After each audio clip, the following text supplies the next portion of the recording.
Hey there guys, Henry here and welcome back to Xbox On. We've got another huge Xbox Game Pass drop for you with some awesome console and PC titles you can play with your Xbox Game Pass subscription. What games you say? Well, let's find out. First up and arriving today, we've got a biggie for you, Fallout 76. If you're worried you somehow missed Fallouts 5 through 75, don't worry. This is an MMO spin-off from the post-apocalyptic RPG series, dropping you into a wasteland populated by other living, breathing human beings. And now NPCs too.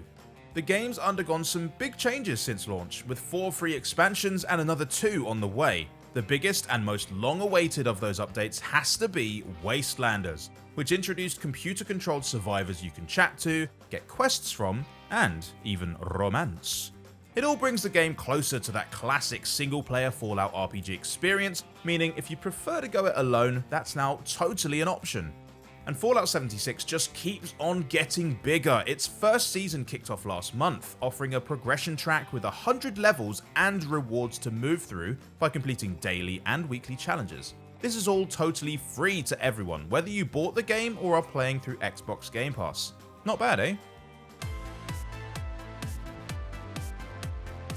And Fallout 76 isn't the only new Game Pass title this month that's part MMO, part single-player RPG.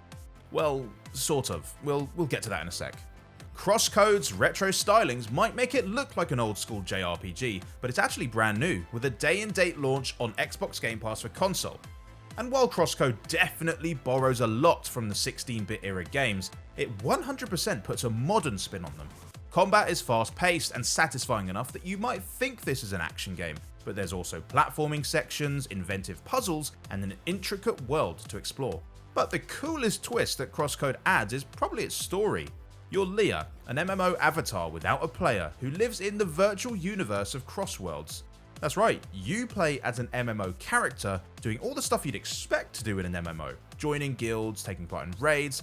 It's almost enough to make you forget you're not really playing online, at least until the story gets its hooks into you and shows you why this had to be a single-player game.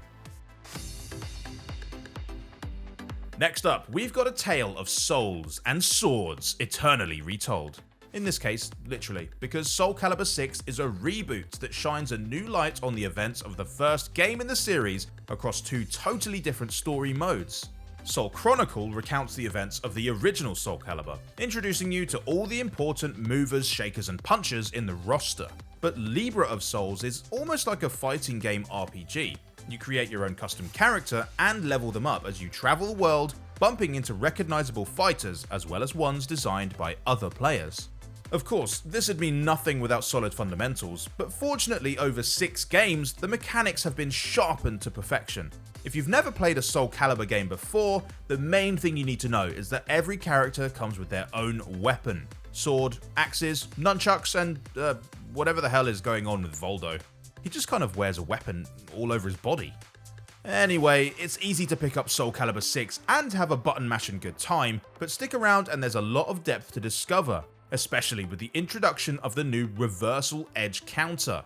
Throw in a guest appearance from Geralt of Rivia, you may have heard of him, and you've got a fighting game that is truly high caliber.